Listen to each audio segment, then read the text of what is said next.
dari 4 tim ASEAN yang diunggulkan dalam kualifikasi Piala Asia U23. Timnas Indonesia U23 bersama Malaysia, Vietnam, dan Thailand memiliki peluang besar untuk lolos ke Piala Asia U23 2024 yang akan berlangsung di Qatar. Meski demikian, Thailand dan Malaysia yang berada di grup H harus berusaha untuk meraih posisi runner-up terbaik agar 4 tim ASEAN ini lolos ke Piala Asia U23.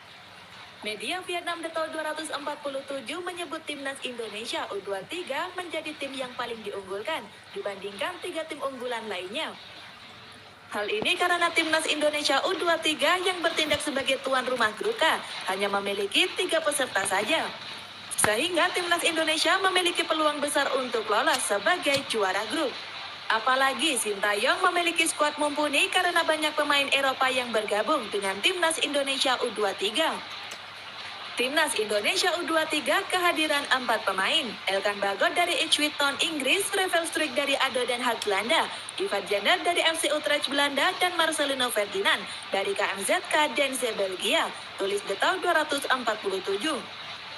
Meski demikian, media Vietnam ini menyoroti hanya Marcelino Ferdinand yang merupakan pemain asli Indonesia, di mana 3 pemain lain adalah pemain naturalisasi dari Inggris dan Belanda.